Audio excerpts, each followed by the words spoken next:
And I said, okay, well, let's go through the process of understanding why you want this role. But then after we did our exercises, she realized, wow, this functionalities are not what I was imagining they would be. And so she did have to pivot, she did have to become adaptable, and she ended up landing this job. And whenever I talk to her beyond that, she's always so grateful and happy in where she is today. 1, 2, 3, 4.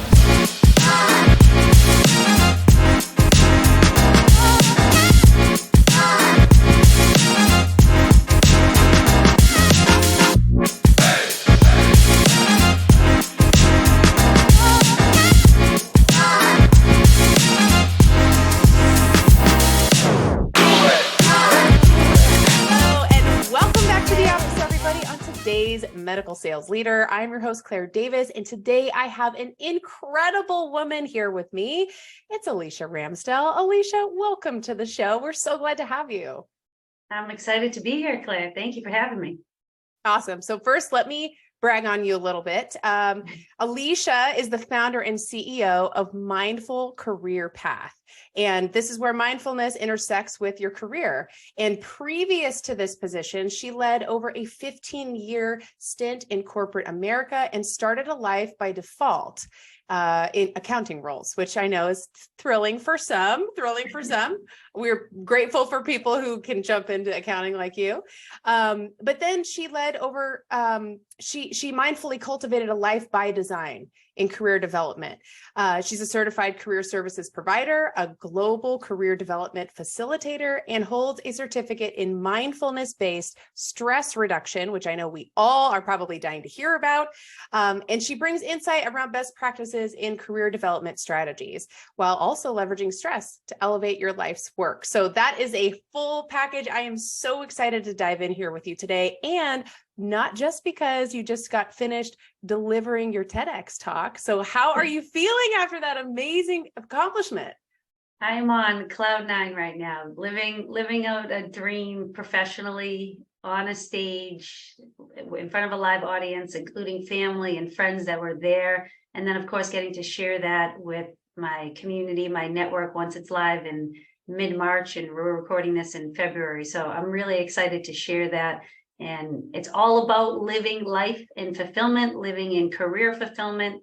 And I intersect a little bit of our personal story with my own family. So it was something I really held true to my heart. And so speaking about it on stage just came naturally. That's so powerful. And, you know, I think of all the things that we could talk about in careers, what drew me to you so specifically was that it's not just about building your career, it's about finding that fulfillment.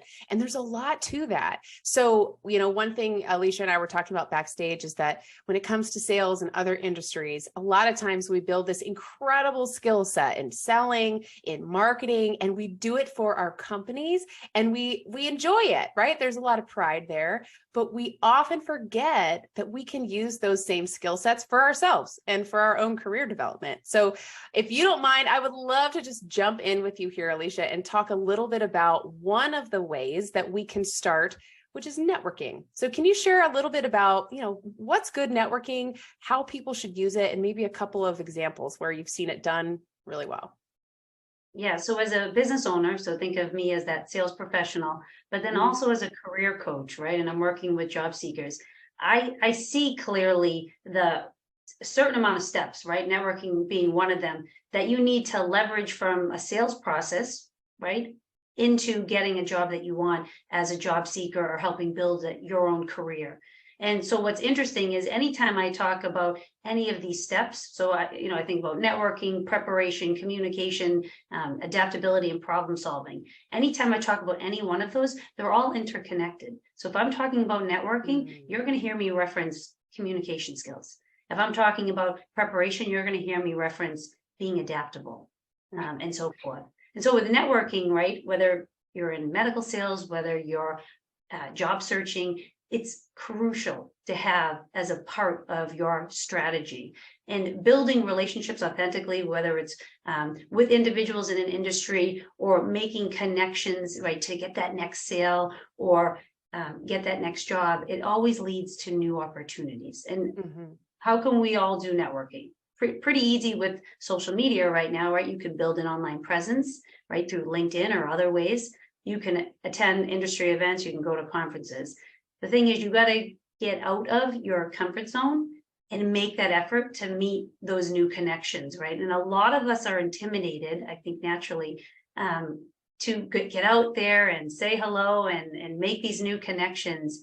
But through all of these interactions, you're going to build these relationships, hopefully with key decision makers in whatever your target audience is, your target market, your target companies. You can, when you have these conversations and you build these relationships, you can figure out, all right, what are their needs? What are their challenges? And then hopefully through that, you're securing meetings with the right decision-making teams. And then, of course, you're effectively communicating whatever it is you're looking for, whether it's your next product, right, in the medical sales world, or it's your ability to do whatever it is that you want to do in that next job, right, and how it aligns with the company's mission. And I do have a couple of examples I'm happy to share with you if you'd like. Oh, great. I would love to hear them. And, if anybody, for those of you here who are already in sales, you're in medical sales or a sales of another kind, and you're thinking, I'm going to click to the next channel.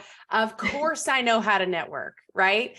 Yeah, of course you do. But here's what I find very frequently is that even though we feel like we're extroverts or we're introverts who know how to make those genuine inroads for business, take to heart what Alicia is saying, because often when it comes to using that specific tool for your own career, we get caught flat-footed and we're not sure what to say. And then we're not sure if we sound salesy when we're just trying to make a connection for our own career advancement, or even trying to make those building blocks that it takes to build relationships with physicians at work. So I would love to hear some examples of how you've helped your clients, and then also in your own life, how you've used this kind of style of networking so it feels good and it gets the job done. Absolutely. And one point that you just made that I would like to highlight is when you get to that point of networking, and instead of not knowing what to say or how to say it, talk about two of those other steps that I mentioned earlier, right? The preparation and the communication skills. So preparing for what's next for me, right?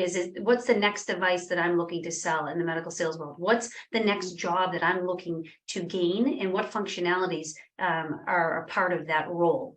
And then from there, it's how do I effectively communicate that with my target audience? So you're prepared before you even go into these networking conversations, and you don't want to sound like a robot, but at the same time, if you're prepared, you're willing to, and you're able to field questions and be, another word, adaptable in these conversations about where you or your company or your product or services can deliver value. Yes. And the research I think where people get stuck, and I know I felt stuck back in my career, is that I would prepare, but I would only prepare on one side of the equation. It would be, I know my product, I know the disease states, I know what types of different surgeries I need to be focusing on, and I know how to do my talking points, but I was missing the research that is so critical for the other half, which is knowing my target intimately, knowing what's on their mind, knowing what they're worrying about, and why I even am relevant to helping them in the situation they're in, and what even is the situation. I think that that's such an important nuance that you bring up, because it can feel stifling and it can feel like a roadblock when we only do the practice and the research on our side of the table, and we can miss the opportunity of the relevance, the connection to why we're even having that conversation, what they're thinking about. So do you see that as something that's a different level of research, or just, you've got to have the yin and yang of both sides of the equation? Well, I think you hit the nail on the head, because I think about, again, if you're in medical sales and you're trying to pitch a new device, what are the two inevitables that are going to happen? Number one, that new device is going to be expensive. And number two, you're going to have to talk to the objections, the concern about the costs, the concerns that it's not compatible with the current existing system that they have internally, right? So you really have to understand and do the research ahead of time for those needs that they have, for those challenges that they have. So they might have that need for that new device, that new offering, but what are they going to come up with for objections? What are their challenges going to be? So being able to confront those head on and having prepared that, and that's through networking, getting back to that, through networking is having conversations with people that know, let's say you're trying to pitch this to a new organization, talking within your network to people that have worked at that organization, currently work at that organization, know a lot about that organization, to understand, well, what would their objections be? What are their challenges? What are their needs? And then from there, being able to have a more effective communication style and be adaptable to what they come back with in as far as objections go. Mm-hmm. Can we, do you mind sharing that networking story that you mentioned before? Yeah, so I have two different examples. So one, and again, as a sales professional, here's how I look at it.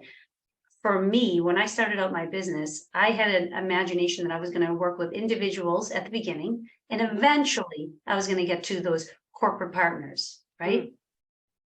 I actually landed my first corporate partner through a professional relationship that I had built, but I landed it much earlier than I anticipated. So I started my company, and I started my company in 2020. Let's call that January. By May, I had booked my first corporate partner. And the reason I had done this is that through this professional relationship I had with somebody on LinkedIn, they were an executive director at this future first corporate partner.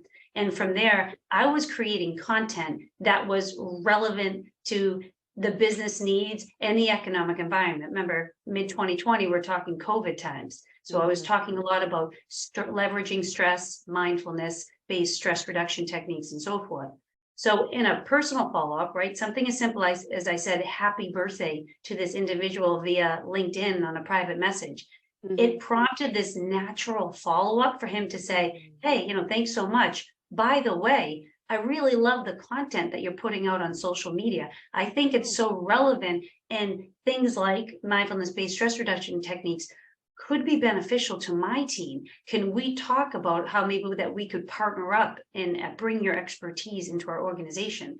And that example alone just shows that whether you're a sales professional or you're a job seeker, you can be so successful in your role if you're authentically building relationships and then gaining access to those new opportunities. It's so interesting when you mentioned that it's just that little step you took. Happy birthday. I mean, congrats on the new role, but like it doesn't have to be rocket science or an incredibly in-depth pre-planned message with a couple of talking points. It's just connecting with people on a human level, on a personal level. And I personally find that people would prefer to connect on a personal level than business first. That's really where the trust goes versus trying to reverse engineer. Okay, like, here's my product. Are you interested? Also, tell me about your kids. Like, that's not natural. That's not how we talk in the real world. So I love that example. That's a really good one. And how quickly you were able to bring that corporate client on. And it was because they saw what you were doing as relevant. So can you talk a little bit about maybe the communication step? Because it's one thing to talk about what we think is relevant to, or what we think we need to share. It's another thing to be considering our customer first and putting things out there that can help other people and by meeting them where they're at. So can you talk a little bit about that communication step? Sure. So whether you're in medical sales or you're job searching, it's going to require those strong communication skills, Mm. right? You're always going to have to clearly convey your information, right? Why you want this role or why your product is more effective than others, right? But while they're talking, and hopefully they're doing most of the talking, you're listening actively, right? And then in your head, and then eventually responding to any objections in either scenarios, that's a crucial step. So again, if we talked about this a little bit before, but if you're selling a device and it's new and it's the next best device in the market, right? The two objections are going to be it's expensive and we have concerns with our costs and we've already gone through budgeting, right? So if you recognize that importance of actively listening and then clearly communicating, addressing that company's objections, that's going to be beneficial to say, hey, I hear you. And this is how we've been successful in the past. This is the cost savings that you can see over a long period of time or a certain period of time. And then having the data and support to back it all up is where that level of comfort, right? So we were talking earlier about, happy birthday or how are your kids, right? There's some level of comfort when you're communicating with individuals on that level. But again, bringing that level of comfort, hey, I acknowledge it can be scary, it can be expensive, there could be budget constraints. Here's proof that it's worked in the past. And this is about the time period where you'll really see those cost benefits if you started with this new innovative product rather than staying with the old product. And Yes. I can, again, touch base on, like a job seeker's example of that, but I'll just pause here for a moment. I think that's brilliant. And, when you are positioning it as, we're not selling the mattress here, we're selling the good night's sleep, right? As my friend Heather would say. And I think that it's really powerful to not sell on features. And I know that we've all heard that a million times, but when a hospital brings on, say, one of the major med tech companies who provides everything for the enterprise account, it can feel really challenging to sell on benefits because most of the time we assume that larger company who's already in that hospital with all of the different technology, there's no way we could compete. And a lot of times it comes down to price, like you said. And so it's that next level of connecting with that decision maker, like you shared, on a personal note, and also sharing what the outcome could be in the future, what the peace of mind could look like, how they could feel a breath of fresh air, knowing that this product is much less likely to break down and hold them up for the rest of their surgical cases for the day. So I love that you're focusing on what the future outcome can look and feel like. I think that's really powerful. So yes, we'd love to hear some stories about that, even from a job seeker perspective too. Yes, that's what this next one is about. So I had a client and they were they were interested in transitioning into the pharmaceutical industry. And they were coming from another industry, right? They were coming from a higher education. Excuse me. But before working, sorry. It can feel like a dissociated jump. But I always tell my teachers who want to transition into here, the transferable skills that teachers have are powerful. We're talking communication, project planning, dealing with young minds and attitudes sometimes, right? And getting people to be motivated to take on what we want to share with them, which I think are all wonderful skills when it comes to getting into medical sales. I remember when I used to interview, one of the things I would share was, well, I know that you feel like it's very challenging, complex conversations to have with these oncologists.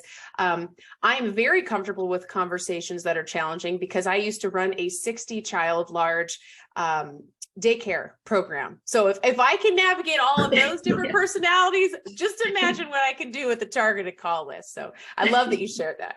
Okay. So please continue. Sorry, I interrupted you there.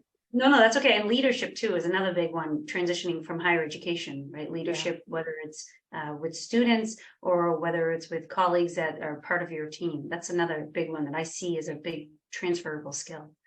So before working with me, she had told me that she had been applying to jobs and never hearing back, and she had been doing this for over a year. So what we started to do is we started to work together and effectively channel her core career message, right? And what she wanted and where she wanted to go. And that inevitably is going to increase her chances of landing a job, right? So this, every step of the way, it's communication. So step one, you got to research that position that you want, the company that you want. So she researched her target company, the position she wanted, the functionalities, understood the job description. She also looked for information about who she would be potentially working for or with in that sort of role. So understanding how they were successful, right? And then she was able to, once she understood the functionalities of the job and how her transferable skills aligned, she said, all right, let's craft, or we said, let's craft that tailored resume, tailored cover letter, etc. So she used all of that information that she gathered and she tailored it with the right alignment between her transferable skills and what they were looking for in that functionality. And then the next step, preparing for that interview. Again, huge point for communication skills or effective communication skills. So she researched who she would be interviewing with, how they were successful and how they got from point A to point B. And then also other, as I mentioned before, other people in the organization that were successful, and to say, all right, have I done anything similar? And let me show these examples. And then last, of course, when you're in the interview, actively listening to the interviewer's questions, being able to respond, making your answers concise to the point, and showing examples of how her experiences have demonstrated how her skill sets can then have her not only be successful, but bringing something different than what other people from the pharmaceutical industry could typically bring. And that's really where we went through the process. And from there, luckily, not luckily, she did the work, but it was the first job. I say luckily because it was the first role that she had applied for when we started working together. And it ended up being her dream role, her dream job, and she ended up getting it. And when we initially started talking, that wasn't the type of role that she was looking for. She kept saying to me, I want this role. And there was a title that she was looking for. And I said, okay, well, let's go through the process of understanding why you want this role. But then after we did our exercises, she realized, wow, this functionalities are not what I was imagining they would be. And so she did have to pivot. She did have to become adaptable. And she ended up landing this job. And whenever I talk to her beyond that, she's always so grateful and happy in where she is today. Oh, that's outstanding. And when you're talking about the way that you got her to recognize where she'd find fulfillment, was it I've heard you talk about this many times before, was it using that grid that you shared where you're finding the things you want to do, things you don't want to do, things you want to delegate, that kind of thing? Absolutely. And that's the 4-quadrant strategy to career fulfillment is actually what my TED Talk is about. And so when people listen to the TED Talk at a later date, they'll really kind of be able to visualize it. But yes, it's really understanding, if you think of a piece of paper, you draw a line down the middle and a line across the middle, you got 4 squares. So that top left, you're writing down, where do I thrive and where have I been successful, right? That bottom left square is, where have I not yet been successful, but want to be? So those are your learning opportunities.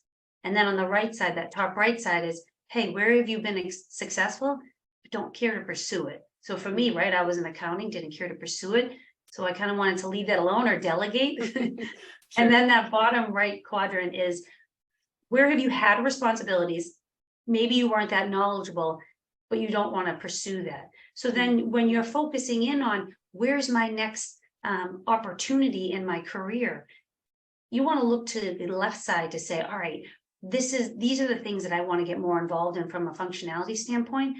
But knowing and understanding the right side is equally as important, because when you view those areas, they're still important to have as a part of your life. Like for me to run a business, I still need to understand accounting and how it all works, and tax rules and regulations, running my business. But I can then choose to delegate if I want, or I could build partnering relationships to make me more successful and as a business owner within my career and so forth. That's so interesting. And do you feel, first of all, that framework is wonderful. The 4-quadrant framework, right? 4-quadrant strategy. Yep. Do you feel like there is a mental block when it comes to that delegation piece? Like we feel responsible for the career that we anticipate or the business that we're running as a whole, and people can be resistant to delegating that piece? Yes, because I think that people invest so much time from, like, whether it's an early age or not. At some point, you make a decision and you say, this is what I'm going to do with my Mhm. life, right? And then you get so heavily invested in it that you feel guilty if you don't follow through all the way. Mhm. And I'm drawing a blank on the term, but there is a term for it. It's not imposter syndrome. There's another one. There's I'll have to think about it, but there is Yeah. another term for it. But it's being so heavily invested something and then saying, I can't leave now, right? And especially if you have a family, let's say, well, if Mhm. I leave now and I'm leaving job security on the table or whatever it is, you might say, well, then I'm not doing right by my family. I'm not doing right by my community, or I'm not doing right if you're younger and you say, well, my parents help support me going through college. I'm not doing right by my parents. Mhm. So I think there's a sense of guilt in Yeah. moving on. And I don't think it's necessarily a feeling that you can't do it. Like you know that you're physically able to do it, but you don't feel right making the move. And that's where I Mhm. feel like a lot of people stall out, myself included. I spent 15 plus years in accounting and tax, but I was good at it. You know, I went to school for it. I was able to support my family in ways that I'm not sure I would have been able to do if I was starting out right out of college as an entrepreneur. Mhm. But I was able to, make a transition when it was right to me. And I'm grateful that I did it, even though it took a long time to get there. Wow. And do you think that there is a fulfillment, a career fulfillment that everyone can achieve? Is this something that, you're really lucky if you find it and you're able to lead your career search this way? Or is this something that's really accessible to everyone? I think it depends. Is it accessible to everyone? Yes. Hmm. But it also depends on your, excuse me. It also depends on your priorities. So if your priorities are, number one, I got to put food on the table. So I Hmm. need a job and I need to make the money. I appreciate that. And Hmm. so that might not look like career fulfillment in the way that career fulfillment looks like to somebody else, loving their job, thriving at their job, excited to get to work every day.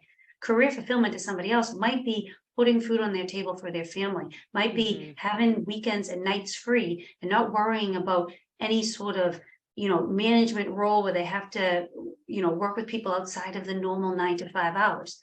And that's excellent. So I don't think career fulfillment is the same for everyone, but yes, it's accessible to everybody. And how that looks for every individual is going to be different. Wow. Uh, Absolutely. And I think that's really important to remember. You know, when someone comes to me often and they say, I want to break into medical sales, they have an idea of what that looks like and what that fulfillment might feel like. But going back to doing that 4 quadrant exercise and doing that deep level of research that you mentioned, knowing the leadership, knowing what their business focuses and goals are, knowing a ton about the marketplace, I feel like sometimes that naturally brings that sort of alignment together. And you don't have to stretch your imagination of, oh, I imagine it's going to be like this. You can find out, and the actual fulfillment of that role, or the actual picture of what that role would really be like, will emerge. So I love that there's hope out there. I absolutely am inspired by what you're doing and helping people to find what this is for themselves, because like you say, it's unique for everybody. Fulfillment is unique. It's individual. So if someone wants to find out more about you, find out more about when your TED Talk is dropping, and then also maybe work with you, where would you send them? So I'm on mindfulcareerpath.com. All of my social media links are there as well. You can find out all about my business and why I do what I do every day when I wake up. And of course, I'm on LinkedIn. So Alicia Ramsdell, you'll find me on LinkedIn. And I'm always happy to connect. I'm always happy to make introductions for anybody within my network. Because if I'm not helping people get to their target destination, then I'm not doing what I set out to do when I started this company and 3 or 4 years ago. Oh, powerful. Yeah, absolutely. And you know what? I know for everyone here who's watching, they're thinking, wait, we just touched the tip of the iceberg. So Alicia, I hope you will come back and chat with me again. I would love to dive into the different stress reducing strategies that you share with your clients and your corporate clients in a round 2, if you're up for it. I'm up for it, ready to go. I actually spoke with Virginia Franco on some of the mindfulness-based stress reductions on her podcast not too long ago. So I would love to do an episode with you and touch base on it, because I think stress, of course, is inevitable for all of us, whether we're talking about our careers or our personal lives. But if we can find a way to leverage it rather than trying to run from it, I think we're all better off in the long run. And you know what happens is that we end up teaching others to do the same. So whether that's our own children, whether that's family members, whether that's friends, community, I think everybody could benefit from that knowledge. Oh yeah, absolutely. Well, there's no better way to end a podcast than to drop a gem like that. Thank you so much for being here with me today, Alicia. You're such a delight. I'm completely inspired by what you're doing. And here, we'll see you next time on round 2. Okay. Thanks for coming. Sounds perfect. Thank you, Clay.